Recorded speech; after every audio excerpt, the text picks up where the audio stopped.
Welcome to Two Deep Hokies Under the Influence, a Sons of Saturday podcast brought to you by Jack and Coke. I'm your host, Pete B. I've got Sam Jesse here. Sam is fresh off a trip to Durham. How you feeling, buddy? Tired, exhausted, disappointed. Yeah. I'm sure I could come up with some better SAT words, but those are the three that come to my mind right now. A lot of emotions, Why don't you give us a cheers and kick us off, and we'll do some news and notes. Hey, the cheers, unquestionably, to the Hokies women's soccer team who made it to the Sweet 16 of the NCAA tournament with an upset win against UCLA in Los Angeles. I believe tomorrow night or tonight they are hosting. They're playing Iowa. Oh, we got to get that straight. I think they're playing at like 10 o'clock tonight. Okay. But regardless, hanging a Sweet 16 banner, I'm all for that. This is a really good team. They've had a lot of big time upsets. UCLA won the Natty a couple years ago, beat them. They beat Florida State, who's a perennial power earlier this year, beat Notre Dame, who's a perennial power. So women's soccer doing a damn good job this year. Cheers to that. Cheers. I have a beer for beer break, but I'm not drinking. I had a family Thanksgiving earlier, so I'm pretty stuffed. You're tapped out. Yeah. I am tapped out. Oh, is that a beer joke? Tapped out? I think it's just on our season joke. That was something that one of our callers said on the voicemail line. You'll see my beer here is as black as my hat. This is another very dark one. We'll talk about it later. It is hate week. I want to say that first and foremost. Yes, the Duke loss was depressing. 31-28 down in Durham. Hokies went down. But we are playing UVA this calendar week, Sam. Mm-hmm. And we are coming to you earlier in the week than we typically do. It is Sunday. Maybe it's not a Sunday fun day. We're going to try to make the best of it. But yeah, we had to get this out. There's only a few work days this week, and I know people are going to be tied up with family stuff. We're going to give you our reaction. We're going to preview UVA, all that good stuff. But I am glad you mentioned the women's soccer team right off the bat, because that was a huge W to advance to the Sweet 16. Women's basketball got a win over Elon. They also got that win over Rutgers. Rose Michaud had the triple-double, which was freaking amazing. 3 SEC teams that were in the hunt moving to college football went down yesterday. Ole Miss, Bama, and Texas A&M all lost. That kind of makes Indiana feel a little bit better, huh? Yeah, and it probably makes Miami and SMU feel a little bit better. Yep. Maybe Clemson is looking on the outside, and then you have some real dark horses. South Carolina is in there. Tulane. They might feel a little bit better now. Who knows what's going to happen, man? Did you get a look at the AP poll today at all? I did. I'm not going to ask, like, you're not mentally prepared for this question perhaps, but SMU is up to 9 right now. Miami is 8 and SMU is at 9. Indiana's right behind SMU. So yeah, I thought was an interesting development. I think we are, well, College Football Monday will do the playoff picks. I think we maybe said no way the ACC gets 2 teams in, maybe a little bit early. Well, I don't think anyone thought yesterday was going to happen like that. No, but that's on us though, because this is college football and that's how this works. It is, but the last few seasons, it's been so chalky at the top of college football. This is a unique year in that we've been saying for a while, we don't think there's a group of elite teams, and there really isn't. And maybe Oregon is a step above everyone else, but maybe not, because they've struggled in at least 3 of their games. Yeah, they have. And I don't think you could say, I mean, if you watch that Oregon-Ohio State game, there's no way you could say Oregon is leaps and bounds better than Ohio State, correct? And I think you watch them play Boise State. They're not leaps and bounds better than Boise State. Now, Boise's not playing too well right now. They've had 3 kind of dud performances in a row. Yeah. But they're still winning. So this is as up for the grabs of a national title as we've seen maybe since the inception of the playoff.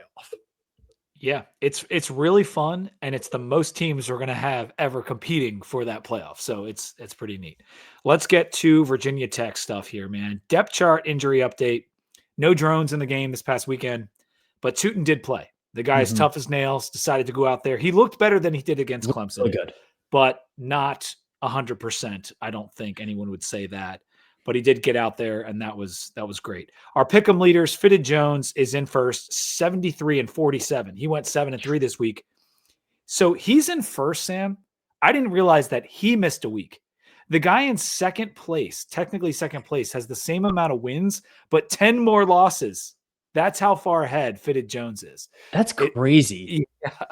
That's So he's had an awesome year. Sean D 08 is tied with 73 wins, as I said, but has those extra losses. I had a bad week. I went 4-6, dropped a little bit. If you're watching on YouTube, please like the video and please subscribe to the channel. Let's get into the game recap. Duke got out to a quick 14-0 lead, thanks to some huge passing plays to Panko. You were there to witness it. An awful display of defense to start the game. How was the crowd after those first two scores? Not happy. I think it was, first and foremost, I think if you were to, that stadium was probably 70% full. And I would say half Hokies at least. Okay. So, very similar to the Vanderbilt game, very similar vibes to the Vanderbilt game, a little bit less energy. Like that stadium is dead. It is dead. Yeah. It's not opening weekend with like an excited Vanderbilt fan base going to game one. It's much different. It's not like that. But in terms of the amount of Hokies there felt like the Vanderbilt game. Okay. So we got on the board with the 65-yard TD to Ollie Jennings. Very cool play to make it 14-7. Mm-hmm. We scored again on the end around by Aiden Green to tie the game and even took a lead. I didn't ever feel like we had a lead, but we did. We were winning 17-14. Had a lead and had the ball. We did. But Panko got his third touchdown after a 75-yard drive, made it 21-17 at the half. Duke started the third quarter with another touchdown, added a field goal at the end of the quarter, and it was 31-17 entering the fourth. It felt pretty much over, but our guys battled. This is a trademark of the Virginia Tech tenure. There's a lot of bad trademarks, but the trademark of us fighting back came true again.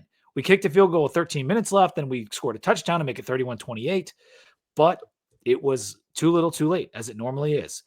Duke brought the heat down the stretch on our quarterback, and we didn't have any answers, and the game ended 31-28 Duke. This was a weird one to watch. It really was, and I'm sure it was a little weird in the stands, but I said on our thread, and Mike Holmes agreed, didn't feel like I was watching Tech. Like it didn't feel like a real game. Like, I don't know. It had a very odd vibe to it. It was, I don't think I think the lack of energy was pretty apparent from the start, right? You get a really good kickoff return to start things off, but there's a pretty blatant holding, like tackled the guy. And I think you had right after that, it was a first down run by Jalen Lane on the jet sweep. And you're like, okay, like these guys are moving, they're moving. And then they punted, and then it was like nothing. Like it was just dead. You have a busted coverage on the very first play. I don't know how that happens. I really don't. So can I play the voicemails so we can kind of give people a feel? You can gather your thoughts on the story of the game. I mean, that is the story of the game. And I think you're going to hear it in the voicemails right here. Yeah, you will. All right, here we go. You guys ever seen the movie Anchorman? Scene in the end where one of the other anchors gets his second arm ripped off by a bear, and he just says, "This is getting to be gosh dang ridiculous." That's how I feel right now. It's your boy Robert Derby here, linked up with Sean. Hello, I called earlier. We've been here all day. All I've got to say is I called the Syracuse game and said if we lose by one score, I'll put my head in the drywall. I'm at the game, so there's no drywall.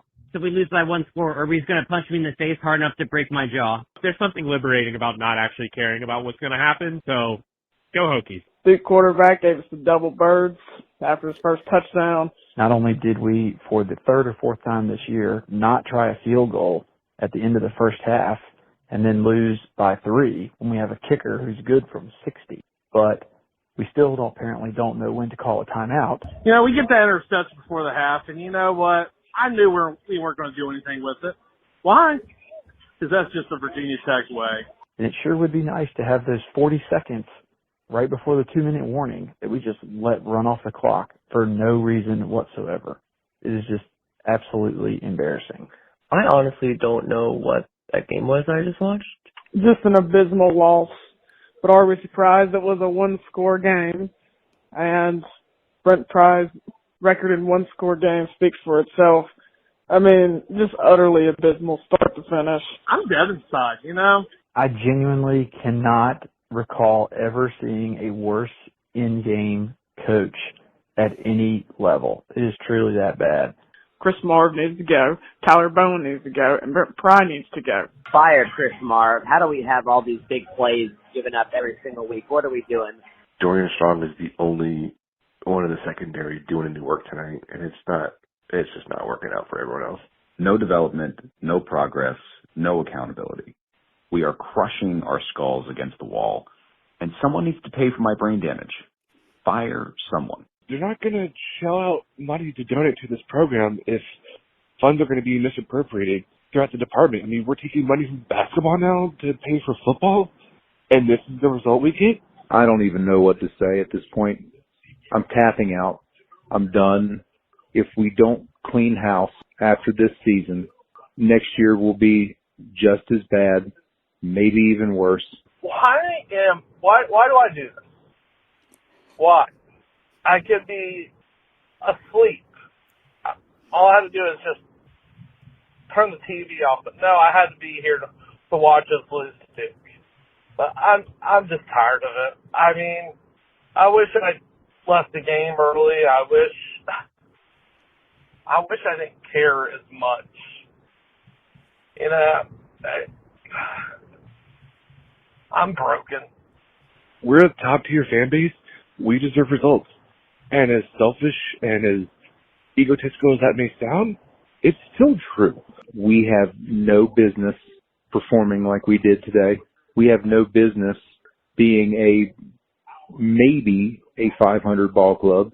Because, of course, the Commonwealth Cup will decide who gets a bowl. And, of course, Pride cannot win close games. There's not enough bourbon in the world. All right.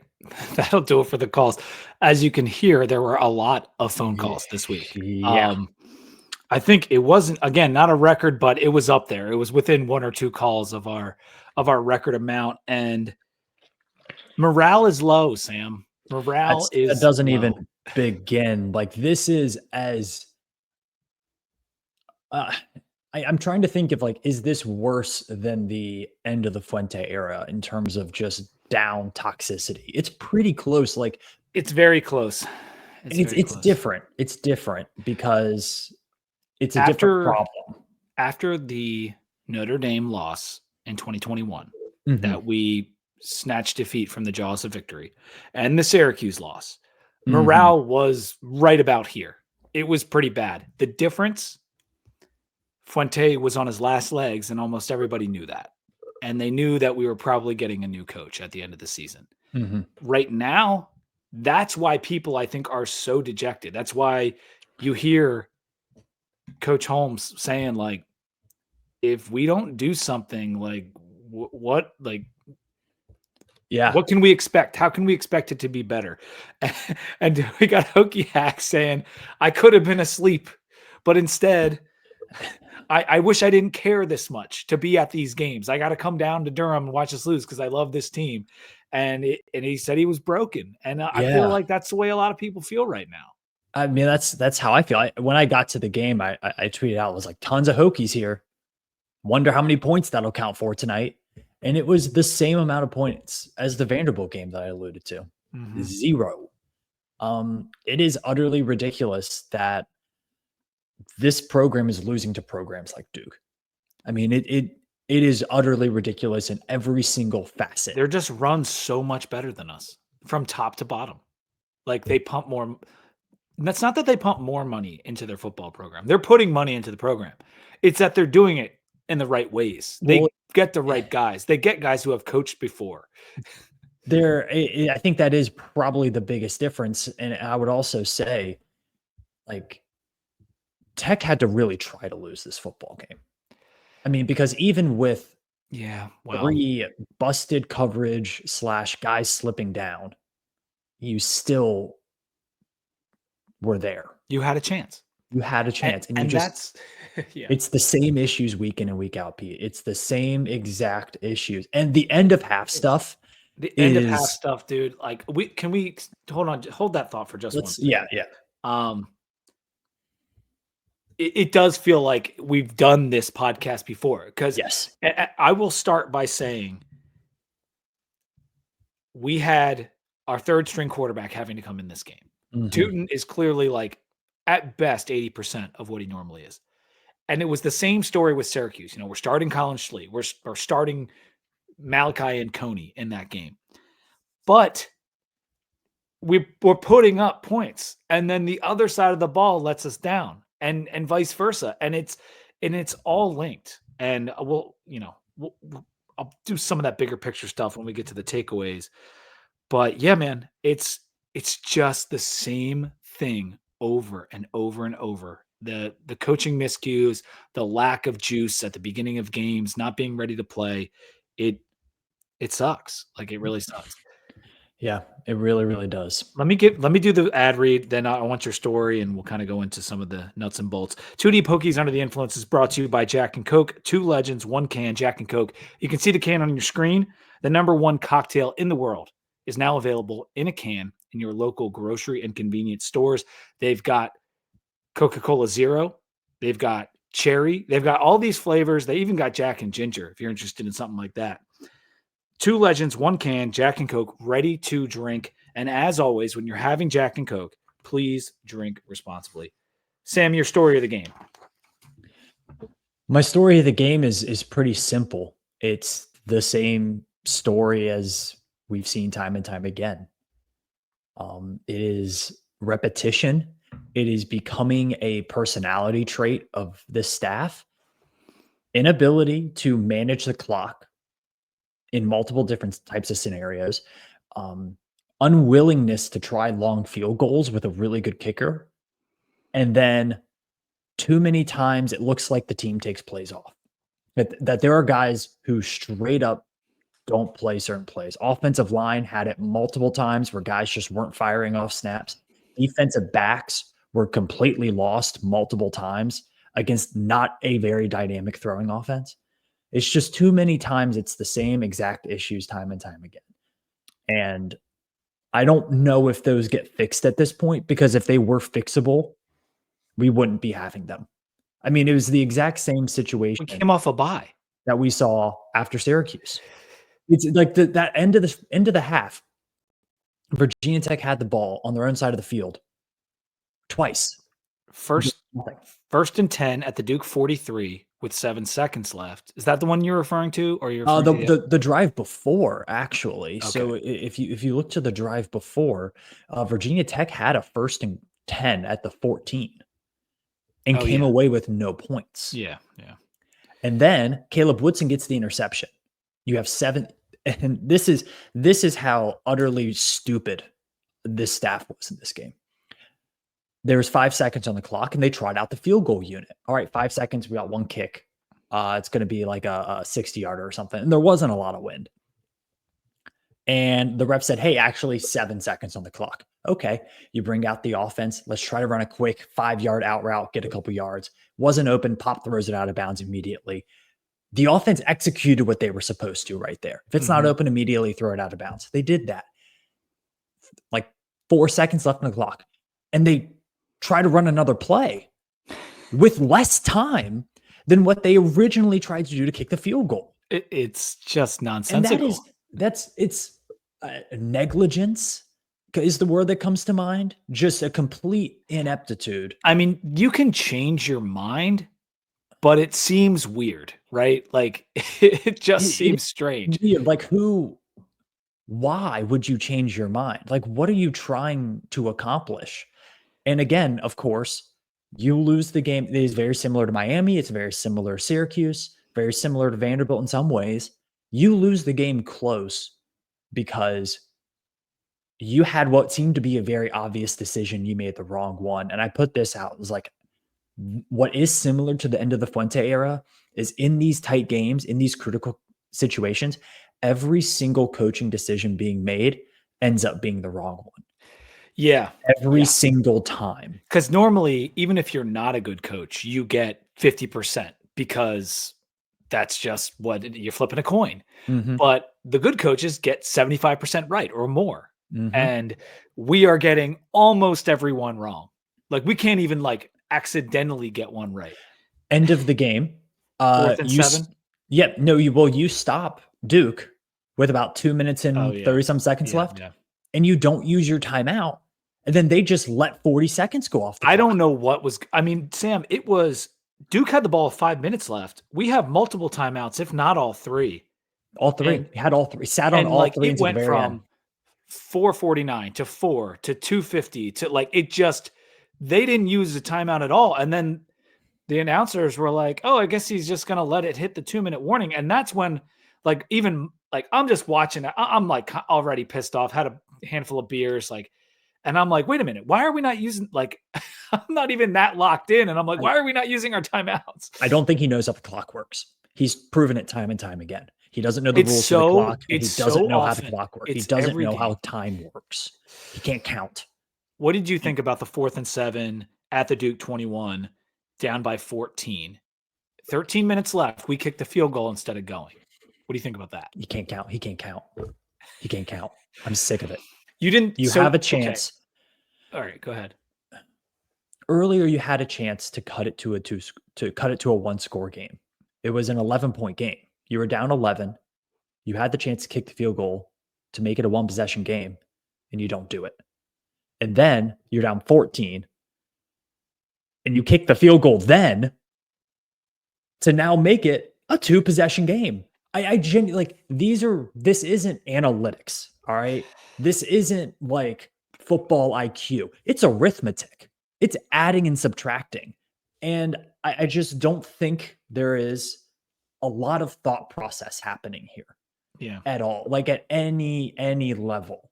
Well, so there's 13 minutes left in the game. There is in theory 2 touchdowns and extra points would tie you, and that field goal that they kicked with 13 minutes left would in theory win the game. I'm not trying to defend it.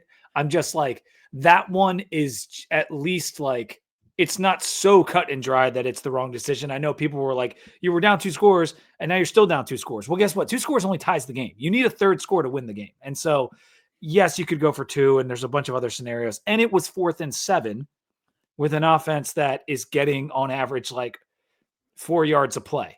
It wasn't like it wasn't an amazing offense. So 4th and 7 probably is a low percentage play. Nevertheless, it's just something else to pile on because you kick the field goal and you end up losing by 3 points. Yep. And it's again, it's like every decision ends up being the wrong one for some reason or another. Yeah. And for me, that's a sign of the end. Like that's a sign that, I mean, that is this exactly isn't the gonna type work. of shit that happened with Fuente. Like this, it's exactly, it's like the Liberty game. Yeah. I mean, That's what it's like. Nothing was quite like the Liberty game, but I mean, yes. it's close. Like you don't Yeah. blame. It's not Fuente's fault for being like, oh, we need the right field goal block unit on there. Nah, But- he was trying to. He was trying to freeze the kicker. He'll never tell me anything otherwise. And he screwed it up. But that's in the past. I've already had that podcast. So yeah, Schlee got the start to talk about the quarterbacks, but Pop had to come in after he goes down with a concussion, and we still put up 28 points. However, it was our most plays of the season. So on a per play basis, it wasn't terribly efficient, even though we went over 400 yards. Pop went 12 for 25 for 146, interception, no touchdowns, but he took 8 sacks because they blitz constantly, and like he didn't have any time to throw. Yeah, it didn't have a lot of time. Offensive line didn't do a good job picking up blitz. I will say, though, I think part of that is lack of recognizing that and making the offensive line adjustments as the quarterback. Like seeing the blitz, recognizing it, getting your guys in position to pick up the blitz. I don't think you're really going to have that with a third string quarterback. I also think, like, look, he's 5'10", 5'11", maybe, probably 5'10". That's kind of why you blitz a guy like that, even though he's very mobile, is because he's just not going to see over you. Yeah. And that was pretty apparent a few times. He had guys downfield. I thought Pop did for that position. He did really well. He and impressed he me. made some big time plays. I mean, he had a couple of pretty damn bad throws. He had a couple of first down throws that he just threw dirt balls. But I think overall, you have to be happy with what he looked like in that game. Under a ton of pressure on the road, immense pressure, not expecting to start or play rather. He played as good as a redshirt freshman in that position could play. And he had a 62.7 QBR, which is higher than Kyron Drones on the season. Like, he did as good as he could, taking 8 sacks and getting his brains beat in because the offensive line was so pathetic. And somehow he still scored 28 points and had a chance to win the game. It's so, and I think part of that is, Sam, like, we have the players. Like, I do not want to hear from anyone that we just need to get some more talent, some more players. Like, I think we're over that. We're past that. Like, this team, this talent is good enough to win 8 or 9 games. We're 0-5 in 1-score games. It's the coaching. It is the coaching. Yeah. And it's nice to get Alec Jennings back and, like, getting all those catches. He had 158, 6 catches and a touchdown. That's awesome. Where's it been all year? Like, it's great. I'm frustrated, right? Like, it's both. Yeah, it is. It is really, really disheartening, to look at the collection of players that they have and to not see it all come together. It is, it's pretty bad, dude. It's pretty bad. We're going to have, how many draft picks do you think we'll have? I know we did this over the summer and it's probably changing. There'll be a handful. I think some guys have hurt their stock pretty bad here in the last few weeks. Perhaps. But I do think you have a handful of guys who will get drafted and for sure get looks. But how many draft picks do draft picks correlate to wins? Let me put it to you this way. If you have 6 draft picks, should you have more than 6 wins? I think you should. Probably. Yeah. I'm gonna say having really good players means that you should win more games. I'm gonna go out on a limb there. And it is, like, we were talking about, like, what teams have underperformed this year and stuff like that. Dude, Tech is right up there. Tech is way up there because it's just been. Now, I will say there are players on the team who have made a lot of losing plays all year. Bad penalties that aren't needed, dropped passes left and right, busted coverages. There's been a lot of losing plays in Virginia Tech this year that I don't think have a ton to do with coaching. I think it's just guys not going out there and making plays. I think it has something to do with coaching. I think penalties, I think being sloppy, I think not being focused is all. All comes back to coaching. The wide I know that receiver not every drops. drop is on a coach. I understand that. The wide receiver drops, I think, for me, are the most. It's an issue. It's a big, big time issue this year. And some guys don't have hands. Like, some really good Terrell Owens, self-admittedly, did not have hands, but he worked like hell to make his hands good. And some of these guys got to work harder. Because they're out of time in their college career to work harder. Well, some of them are. Some of them still have time left. But we were 6 of 19 on third, 1 of 4 on fourth, so 7 and 23 when needing a first down. 7-4-23. We and the penalties were brutal. Like, there was a lot of mistakes, just sloppy. It was just sloppy from start to finish. And there were some moments in there offensively where, like, we put something together and it was fun, but just too many critical mistakes at the wrong times again and again offensively. Let's move to the defense. Weird. I said it. I already said the term, but, like, what was going on with Marv in the defense early on in the game? I know the second touchdown might have been a slip or a PI rather. Like, I think it was a massive OPI. That I will. We don't ever really talk about the refs outside of the Miami game. That one line judge cost Tech 8 points. Cost Tech 11 points because there was that push off that Duke got for a touchdown on 3rd and long. That was an obvious offensive pass interference. And then we run a fade route to Harrison St. Germain. It's an obvious defensive pass interference, and he keeps the flag in his pocket. Brent Pry got after him pretty bad, and then we didn't have any more issues. But there was 11 points right there that was solely on that line judge. When I rewatched that second pass, there was contact for sure. It also kind of looked like our DB, not dive isn't the right word, but like he fell, but like he might have been able to keep his feet, but I think he thought he was going to get the call. I don't know. It's hard. Like I didn't have the best camera angles. You were there. You saw it. Maybe had a better angle at it. It was for sure an offensive pass interference. It wasn't the most. I think there was a little bit of salesmanship there, but it was a pretty obvious call that I think that line judge just wasn't very interested. A lot of people online were calling it was pretty bad. The OPI. Pretty bad. So anyway, we get off to a terrible start. We get the double birds from Malik Murphy, a Duke man, just tossing up double middle fingers, no penalty, no nothing.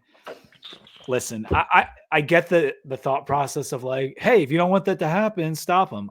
But there's also just like sportsmanship, and that was just one of the most egregious things you ever see from an athlete, other than just like throwing a punch, is giving the double bird to the crowd. So that was something. But that guy is the ultimate Jekyll and Hyde QB, and I said that he's online. bad. He's not good. He's not good. Those were their 2 longest plays of the season, Sam. Their 86-yard play was their longest play of the season. If you look at how they got their points, 5 plays of 30 yards or more for Duke. They had 14 in the 10 games coming in. So in one game, they got more of a third than what they had the entire year. They had 3 50-yard plays.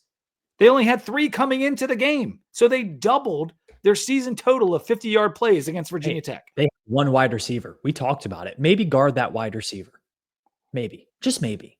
Like maybe stay on that guy because they have 1. It's crazy because Dorian, as one of our callers said, like he does seem like the one player that has been very consistent. And he made that one interception where he read what we were talking about in the pod. Like he read that play. He knew the slant was coming. He hopped in front of it, got the interception. And that was awesome. But the rest of the secondary, and I guess even him at times, it's just a failure to focus, a failure to lock in, a failure of cleats not going into the grass. I mean, that is, secondary had a bad game. They had 3 interceptions. They somehow had a bad game. I think the safeties, this was probably the worst game from the safeties we've seen Virginia Tech have this year. This was the game where the concerns at safety reared their ugly head because they were out of position time and time again. Yep. I mean, they weren't anywhere to be seen. And again, they have 1 wide receiver. Probably pay attention to him. And I don't even know if the staff watched film. They have 2 guys that can. I don't know if the staff watched film. I really don't. You've said that multiple times. Pete, I don't know if they know what they're doing when they watch film with these guys because it's pretty obvious what Duke is going to run. And you just let them run it wide open. Duke was able to keep with their offensive script into their 3rd drive because they just scored so quickly on the first 2. They were still running their scripted plays and going no huddle. And that's why we actually outgained Duke in the game because they scored so quickly. We had a much bigger first down advantage because they were scoring in one play, but it was just a really poor effort, really poor preparation and being ready. And I will give them credit for after those first 2 touchdowns, they had 4 straight drives that they've really tightened up and they allowed us to get back into the game and they gained 4 turnovers, but they gained 4 turnovers and still gave up 31 points. Yeah. Like that's like, that's hard to do, man. Yeah. I thought there were some players who had good games. I mean, Jenkins was good again. Jenkins was good again. I thought APR made some really nice plays. There was a screen pass that everyone from Tech bid on except for APR. He ducked under the block and made the play. It was really nice. But the issue was he makes that really nice play and then it's a 3rd and long, and you have a defensive pass interference because our safety got beat over the top somehow. That's what I'm talking about. The penalties in this game were just so critical. Like they were like, not everyone mattered, but a lot of them tended to matter in a big way. And it really sucked. Dorian had 2 interceptions. Mansour didn't have a good game. I'll leave it there. We did hold Duke to 2 of 11 on 3rd down, but they're one of the worst 3rd down teams in the country. And when you're scoring on 2nd down, it doesn't matter. Like when you're getting a 1st down on 2nd down, it doesn't matter how bad you are on 3rd down. Tech had a 46% stop rate. They were really darn good in the rushing defense. Again, it's another example of they played really well for 80% of the snaps, and then there was that other 20% that they just took off. They just weren't mentally engaged in those 20%, and that is the difference in this game, honestly. 0 sacks. I know Duke doesn't give up a lot of sacks, and I know they get rid of the ball quickly. Very Georgia Tech-esque in that, too. We had 7 TFL, so that's nothing to sneeze at. But 0 sacks did stand out to me because we are a good sacking team, and we couldn't really disrupt in that way. And special teams wise, Thomas Williams looks like he has some promise as a returner. I wish that first one would have counted, but he had some other nice returns. Peter Moore had a nice day. I don't know. I'm grasping at straws here. I mean, it's the special team story is the lack of faith in long field goals for some inexplicable reason. Right. So let's give our takeaways here, man. Despite the injuries and the backup quarterback situation, it was a winnable game. And it was, again, one that we weren't ready to play at the start, and 2, made a multitude of coaching errors that failed to put us in the best position to win. And we could say that, copy and paste 5 different times this year. Yeah, and that pretty much sums it up. It does feel like, 1, they're just out of ideas. 2, they are completely inept in a handful of situations that are very important. It is also true that I think this collection of players plays pretty hard and does not give up in games. And the fact that you have that and still can't manage to win some of these games is a pretty damning indictment. It's a little baffling. Like, how can they get them to like play so hard when their backs are against the wall and come back in these games, but not get them to focus right off the bat, like not get them to come out and kick ass through the whole thing. Like it's really a confusing thing. It really is. And people have been saying it. We know the number. It's 1-12 in 1-score games for Brent Pry. This number continues to get worse. We were saying how you can't dig out of the hole when it was 1-10. Now it's 1-12. And it's 8 losses in a row in 1-score games, which again, statistically is just so improbable. And we'll talk about UVA in a minute here. But if we don't see significant staff changes, we have reached a point with the fan base and with the team that I don't know how you can go into next year without significant changes. Otherwise, we're just going to have an empty lane stadium. Yeah, I don't know how you fundraise. I don't know how you bring in transfers. Like, I don't know how you move forward without making some changes. I don't think I use this analogy on the show. And Pete, I don't know. Do you fish at all? I have fished. I'm not a fisherman. I'm sure plenty. I mean, we're Virginia Tech podcast. There's a bunch of fishermen out there, I'm sure. When you fish, like if you're going for catfish or you're doing shore fishing or deep sea or something, like you're just kind of leaving the bait out there and letting it cook a bit. And you'll get a little bit of action on that bait, but it might not take. The reel might not go screaming out. And there's always this fisherman's like decision they have to make. Do I have any bait left on this? Is there anything left here? I had some action. It worked a little bit, but is there anything left? And you know what the killer is? You're not going to know unless you reel that sucker in. And I think Tech is in that situation here where there are things that are being improved and there are signs of life and there are signs of this program getting better. However, there is also the opportunity that this thing is over and done and it's not going to get better. And you just have an empty hook sitting out there and you're not going to know unless you reel it in and you make some changes. Yeah. I mean, it's hard not to say to pull the ripcord at this point, using a different type of analogy. Yeah. It's we just don't have the mentality, man. You watch the sideline, you watch the coach on the sideline. It's not inspiring. It's not inspiring to the viewer. I can't imagine how inspiring it is to the player. Yeah. It's just this lost puppy dog look. Like I just don't. And it might be more fundamental than that. It really might be. It might be the weight room. It might be the coordinator. It might be, well, we know that the coordinators probably both don't deserve to be employed anymore at this point. Like we are so far, like it's a clean house situation. If Pry sticks around, I would imagine that's the case because we're not really in a position to get rid of the head coach, but like significant changes need to be made. And I'm not going to back down from that. I think most of Hokie Nation agrees with that. Yeah, that's pretty factual at this point almost. Like I wouldn't even say that's an opinion. Like it is broken. It needs to be fixed. And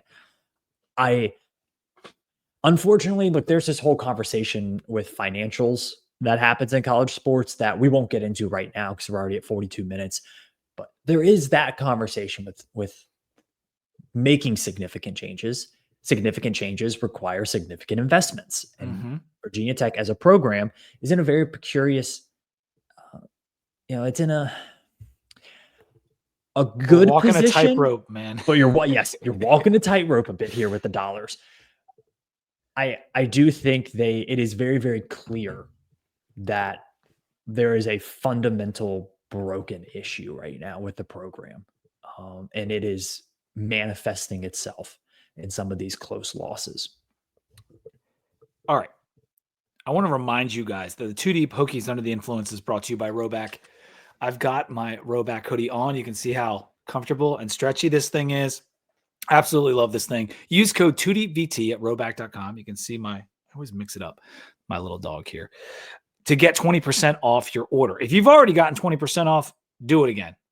Use a different email. You can get that 20% off again. You're going to need it because you need gifts for Christmas. They're coming up. It's holiday season. So grab yourself a hoodie, a tee, a quarter zip, the beautiful VT polos that they have, the beautiful VT hoodie. 2Deep VT for 20% off your order. Roback Crave Activity. Sam, talk about your beer. Yeah. No, I'm not on mute anymore. Sorry about that. So I'm not drinking one right now, but I did go to dinner and get some drinks at Flying Bull Beer Company in Durham, North Carolina. Flying Bull's not a huge brewery, but it's a good Durham local brewery. Had a few before, so went in, had a good burger and tried some beers, picked up a 4-pack. And I'm going to have this on tomorrow on College Football Monday. It is the Bull in a Bottle shop. It's in some ways a very classic New England IPA, but there is this little hint of like, ooh, that's a little different. It's not the classic hazy orangey flavor and stuff. It's a little more brown ale hint to it. Really, really good stuff. I've also had the peach wheat beer from Flying Bull is very, very good. And their blonde ale, it's called My Roots Are Showing. That is a very, very high rating. That's a good one. That's a good on Untapped. So Flying Bull Beer Company out of Durham, North Carolina. I'll be having this on College Football Monday. It's a pretty good one. In classic Durham, obsessed with bulls. Everything is something bull. The Durham Bulls. They had the Bull City logo on the field during the game. It's the whole city. It is just bull this, bull just that. Just because of the minor league team and the movie and all that kind of stuff? There are a lot of cows in that area of North Carolina. So there's that too. Yeah. I am taking a page out of your book, having an Evil Twin Brewing. Heck It says Evil Starting Twin New York movement. City on the can. I'm having The name of this beer is called Our Most Popular Holiday Beer. That is the name of it. And it's got like the fugly sweater kind of artwork. Dark Belgian style ale with cinnamon, nutmeg, and vanilla. And I do enjoy a dark Belgian during the Christmas season. And this thing is dark. Ooh. Dark as night, man. I mean, it's like a flat Coca-Cola in the glass. It is, but it's good. It's a very good beer. The cinnamon and nutmeg come through a little bit more vanilla will come through. Not crazy. I mean, it kind of just tastes like you're drinking a really good stout, but you're not in that milk stout territory. It does drink like a Belgian, and I am very much enjoy it. Our most popular holiday beer from Evil Twin Brewing. I'll go 3.75. It's not knocking my socks off, but I do like it. Nice. Yeah, I'm gonna go 3.5 with this one with the Bull in a Bottle Shop. But my roots are showing. I gave a 4 on Untapped. That's very, very good. And then the Peach Wheat, I gave a 4 as well. Oh. So I think those are 2 really good beers. This one's good. It's again 3.5 and above is a good beer that you should try. So Bull in a Bottle Shop. All right. We all know what the series has been like with UVA. We're going to do our UVA preview right now. And in that series, we have won 3 in a row. We've won 18 of 19. We've won 22 of 24. This is one of those rare series where we can really pat ourselves in the back, Sam, and it feels good. It is like weird that it's been this consistent. There's very few rivalries in college football that are this consistent. Like I think the only one that comes to my mind is Florida over Kentucky was like 20 something straight at one point. And they then had the streak. Yeah. Notre Dame Navy. Notre Dame that had was won like ridiculous. 40. That was like 40 something straight. But the consistent dominance has been pretty remarkable. The fun thing about this year is it's the first game that will be played in Lane Stadium with fans since 2018, which that is hard to believe. I double checked it a couple times, but yeah, 2019 was one of the very few losses that was in Charlottesville. 2020, no fans. 2021, Charlottesville again. And then 2022 was canceled. I'm either way. I know that we have not played with fans since 2018, and so this is pretty cool. And if you remember that 2018, that was an unbelievable ending to that game. That was the Reggie Floyd over Perkins, right? Ridiculous football game. Now, our last loss in Blacksburg was 1998. You brought that up. You were about 1 year old. I knew nothing about Virginia Tech football at all. I was 4 years from even going to Virginia Tech.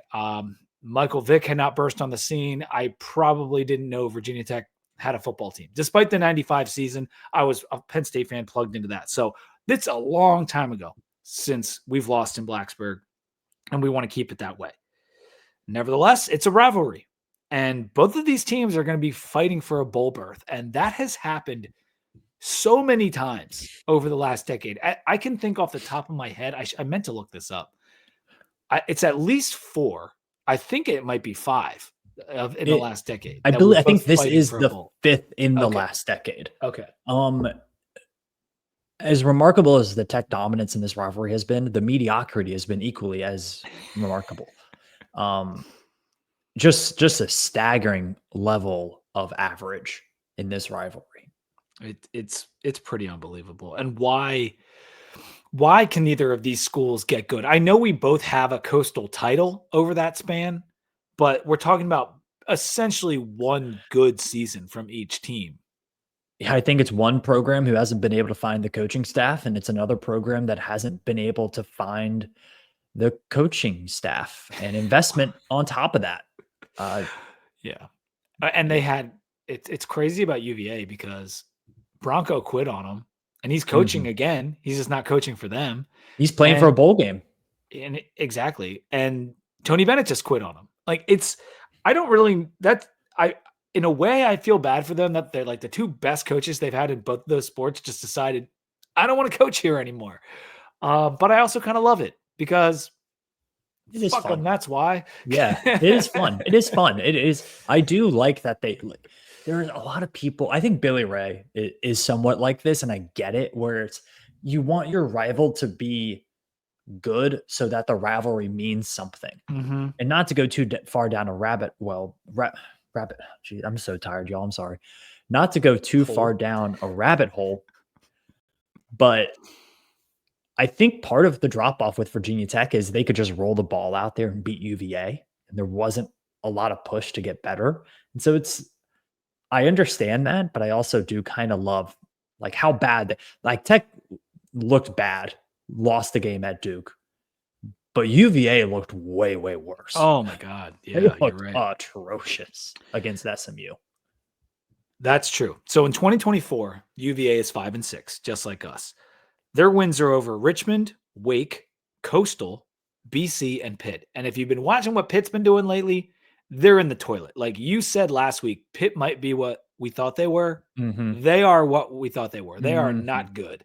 And so congrats on beating them when they were ranked. I'll pat UVA on the back for that. But like they don't have a single good win. That is by far the best win, the Pitt win. And it's not that great. Now, flip over to us. It's the same freaking story. Mhm. I mean, what's our best win? Marshall? I mean, Marshall, Boston College is looking pretty good, They actually. beat Boston College too. Yeah. I think Georgia Tech is looking pretty good. Yeah, but we didn't play Haynes King. Well, they didn't have Haynes King last week and they beat NC State. So Okay. I mean it's but again, Pete, it's like I'm more mediocre than you are. All right, yeah, well, that's what I'm saying. Like, I'm not trying to say that we have the good wins. I'm just saying they don't have good wins, and they probably have the best win of either of us. Honestly, I think the difference has been when UVA has had more games this year, and by more games, I mean Tech has really only had one game where they got beat, like soundly beat, and that was the Clemson game. And we were in it for a long And time. we're in it, winning at halftime. There have been a handful of games where UVA has been blown off the field. Particularly the last two. And I think you are seeing with UVA, it's the story we had coming into the year. There is a complete lack of high-level football in the line of scrimmage. Mm-hmm. They're just not good at the point of attack. And teams take advantage of that. And the game can get out of hand very quickly in that scenario. They scored 7 points on SMU this past week and only had 173 yards of offense, despite being +2 in turnover. They just could not do a damn thing. And it's because their offense is horrific. But it's not much worse than their defense. Offense is 105 in yards per play, 103 in scoring, 101 in rush yards per attempt, which is one of my favorite things to look at because I thought our biggest weakness was against the run, but then we go and play Duke and Malik Murphy throws for 332. But yes, nevertheless, they're 101 in rush yards per attempt and 86 in passer rating on the year. Anthony Calandra has been their starter this season, and he is playing horrible right now. His last 4 games of QBR, 13, 36, 15, 30. Like, I don't know how he started this past game. I know he got pulled in the Notre Dame game, but they decided to run him out there against SMU. He's got a 42.4 QBR in the season. That's second to last in the ACC. Only person worse than him is Castellanos, who quit on his team. He's got a 124 passer rating, which is worse than he had last year. I would be surprised if we don't see Musket against us. Like, I really would be. I would too. I think with Calandria, he gives you the scramble around, make something out of nothing ability that this offense needs. Like, without it, they can't score at all. And so I understand going with him. Because their offensive line is so bad. Their offensive line is so bad. I also understand, hey, Musket's gone after this year. Calandria's back. Play him, try to get him better. But there is their offense is not very good at all. It's bad. And they actually have some decent skill talent. Like, they really do. Their running backs aren't bad. They're both running for decent average. They got the wide receiver Fields, who is obviously an extremely high-level player. Chris Tyree came over from Notre Dame. He really hasn't done much of anything. But I really think if they had just a moderate offensive line, they would be so much better offensively. They just can't block anybody. Yeah, and they haven't really built up that position and this goes back to the Bronco Mendenhall era. They just really struggled to recruit and develop offensive line, which is very, very difficult. A lot of programs have that issue. I also think when your defense isn't great, it puts more pressure on your offense and you start to kind of press a little bit more. And I think they are constantly in this spiral of feeling like they have to press to do something on offense. Sometimes it works, like the UNC game last year. They kind of want to shoot out against UNC because they were willing to go toe to toe on those big plays with UNC. Hey, we're going to chuck the ball downfield just like you are. Other times it doesn't work. So I think for Virginia Tech, not to get into keys to the game too quickly, but for Virginia Tech, it is try to get up early because UVA is not the kind of team that's going to methodically try to come back on you in a game. Yep. They're going to make a ton of mistakes in that process. What scares me is what we just saw, Sam, is because we saw all those big plays against an offense that can't methodically go down a field, but they got players that can make one really good play, and so does UVA. They do. Like Malachi Fields, he's got 53 receptions and 788 yards this year, 5 touchdowns. Pace has almost 700 yards from scrimmage. Brown has 6.1 yards per carry and almost 500 yards. Like they got guys. It's just that they're 131st in sacks allowed per game. Yeah. Like they're literally like the worst team in preventing sacks in the country. It's all like, I almost feel pretty comfortable in saying it's the worst P5 offensive line, P4 offensive line in the country. It might just be straight up the worst offensive line in the country. Like it's that bad. It's pretty close. It's pretty close. They are, in terms of adjusted for opponent expected points average per play, they are 92nd in the nation. Virginia Tech is 83rd. Okay. So that is after the Duke game. It's not that much different, but they're right there with us, man. Like they're right there. When you get into net statistics, talking about like offense and defense combined, they are way, way down the list. We're talking 112th in the country. Like Air Force and Temple are ranked above them in these metrics. Air Force won a game with 0 passing yards this past week. Yeah. First time of the season for any team. Yeah. I mean, this team is much closer to Stanford and Old Dominion than they are to Georgia Tech, Boston College. I think so too. I think so too. And if we want to just touch on their defense, it's Jonas Sanker, and that's it. Like he is their everything. I'm simplifying. There's some guys like Cam Butler, Chico Bennett's been around forever. Jam Jackson, which I can't think of a better name for a cornerback than Jam Jackson. Do you remember when like Juan Thornhill was randomly on UVA and like really good? And people are like, I do remember. Why is he there? Yeah, he's killing it for the Browns this year. But that's Sanker. You're right. Like he stands out amongst that. He's got 89 total tackles, 60 solo. 60 solo tackles is a lot of solo tackles. 8.5 tackle for loss, 4 PBU. A lot of seniors, a lot of juniors on this defense, but collectively, they're just not very good. 95th in yards per play, 14th in the ACC in scoring defense, 14th out of 17, 96th in opposing passer rating. Even Pop Watson should be able to pass the ball, and he looked pretty good against a very tough defense. What do we? I mean, Colin Schley is clearly banged up in multiple areas. Yeah, let's get to it. I saw him walking off. I saw him walking off the field. Everyone did see him walking off the field. Didn't look good. Like he was in that tent for a long time. It looked like it crossed that threshold between hurt and injured, right? Where you can't gut it out at this point. You don't. Yeah. And it doesn't sound, I don't have any super duper insider information, but it doesn't sound like we're going to see Kyron Drones again this year. Like, I'm not catching that vibe at all.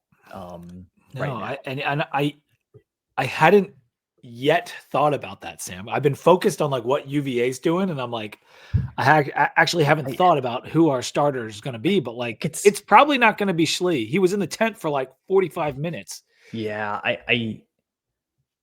if I had to bet on it, I'm gonna guess Pop Watson starting at quarterback. Yeah. And Bashal Tune I thought Bashal Tune looked good. I think he should be pretty good next week. If he played like he did, got 83. Oh, I forgot to say this. He had 1,000 yards. He passed 1,000 yards on the season, which is awesome. Fourth Hokie in recent years. Haven't done it since Khalil, and then before that it was Trayvon in 2015, and then David Wilson before that. So it's only 4 guys since 2011. Yep.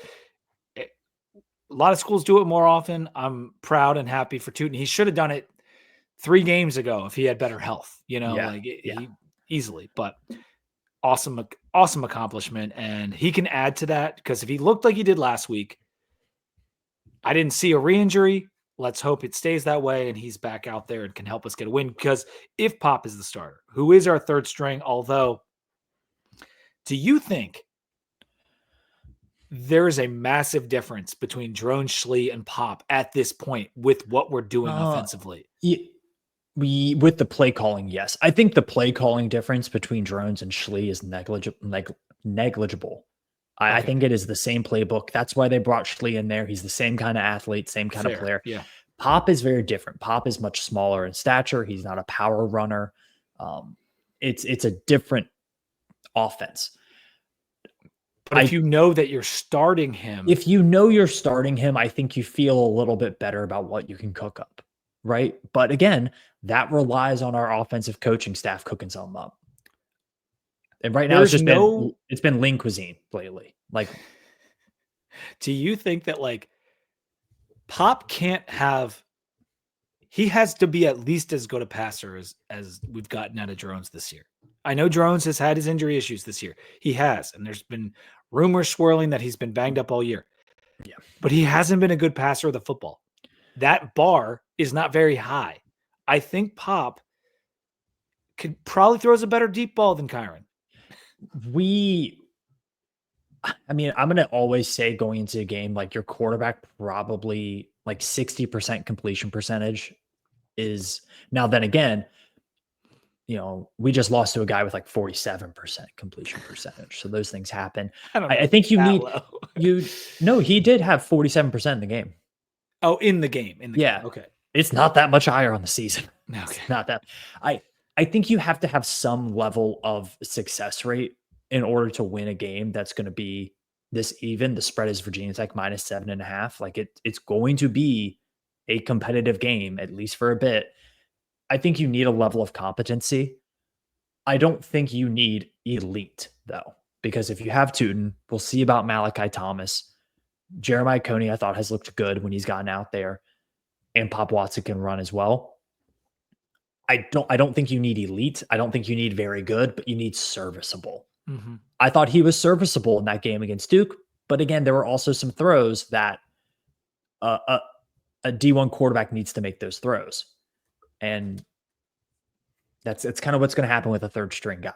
Right? What do you think about the Ollie Jennings thing? And was it because why did he have such a good game all of a sudden? Was it because like he got hot and was just getting open, or was it like, is he healthy? And can we count on this next week? I thought he looked healthy. I thought he looked confident. I also think we talked about this with Duke, how they give up some big plays here and then. They're a very aggressive style of defense that gives up some big pass plays. We saw that in that game. I don't know if UVA is going to play exactly the same. Now, hopefully that means Tech doesn't give up 8 sacks in the game. But I think it was kind of a combination of Ollie playing well, Pop Watson finding him, and Colin Schlee found him for that first touchdown. And then also the style of defense Duke played gives you some of those big pass plays. I think that they wanted to the reason that Brent Pry was talking about Brody Adams was because they saw the 6 drops against Clemson. They're like, all right, screw that. We're going to play who can get out there and make some plays for us. And maybe because of Ali's injury, because he wasn't playing so well, he had fallen behind some guys. And then when he did get a chance to be back starting and he got that big catch, all of a sudden it was on. And like he basically needed a new opportunity to show the coaches, no, I'm still that guy. Yeah. And I'm hoping, and that's the reason that we never saw Brody, is because Ali was playing so well. They had 0 snaps. Right. No snaps. And you gotta hope for it. Like somebody is going to have to, I know UVA is not very good, but somebody's going to have to step up and have a big game here, because you can't rely on Kyron to run through a guy's face this whole game. And you probably can't rely on Dune to get you 200 plus yards. Somebody on that outside is going to have to step up. Yep. And so is it Ali? Is it Felton? Is it Lane again? I thought Lane had a fine game, but it seems like defenses are keying in on him a lot lately. Pretty much all season. He's been the guy that they've keyed in on, trying not to allow for easy completions. So we'll see. We'll see who steps up. I do feel better about the fact that we've seen Brent Pry go up against UVA and get not just the result that we want, but a result that was one of the best we've ever seen against UVA. And that at least it tells me that like he can motivate them. And UVA, unlike this year, they're playing terrible coming into this game. Last year, they were playing good football. They were playing good football going into that game, and we destroyed them. And so that gives me hope going into this. Like, he will get their minds right for UVA. He might stink in 1-score games and not be able to get them focused for this or that. But when we play UVA, he's going to have them ready. And I have one game of evidence for that, but I'm trying to be optimistic here. I think it's fair. Like, I don't think motivation will be an issue for this team. I do not expect them to come out slow. I really don't. Like, there's just no way, right? Like, there's no way that they can come out like they did last week. Not the first game in Lane with fans since 2018. And it's like if we're going to talk, the biggest key to the game is coming out and getting a quick lead, because you'll get the crowd behind you, like even more behind you than they're already going to be. And you're going to be playing from in front. And that really helps the run game, especially. You kind of lean on that. But also, this team over the last few years I don't think they have a comeback win of significant margin.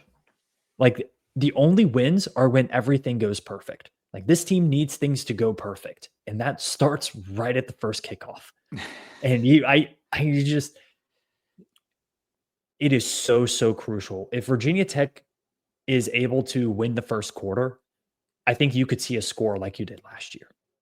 If they don't, you're going to be in another dogfight, and I do not like our chances in a dogfight. You cannot give Calandria hope if he's the starter. You can't give Musket hope. Whoever the starter is, get an interception, get a brutal sack, get some hits after the throw. Do what you have to do to rattle the quarterback, because you can't give them anything. Because it's going to be freezing cold in Blacksburg. Jeez. I'm concerned about the crowd. Like, I don't know if we're going to have our normal crowd. I hope we do, but 1, the students are on Thanksgiving break. 2, it's going to be freezing. 3, we're not having a good season. So I do worry that it's not going to be as loud and as intimidating as it normally is. I hope I'm wrong. But all the more reason you can't give them anything. You can't let them get a little bit of momentum. Yeah, it is. Battling the elements is going to be tough in this game.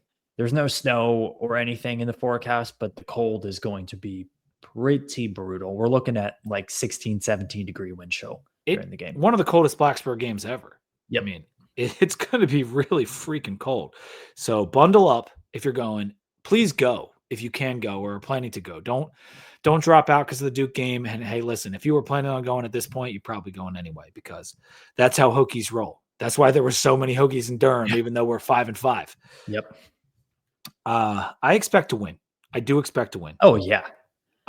How can you not expect to win if you're a Tech fan going into the UVA game? But I also don't want to entertain the idea of a loss and the amount of negativity that could potentially bring. Like, I can't deal with it.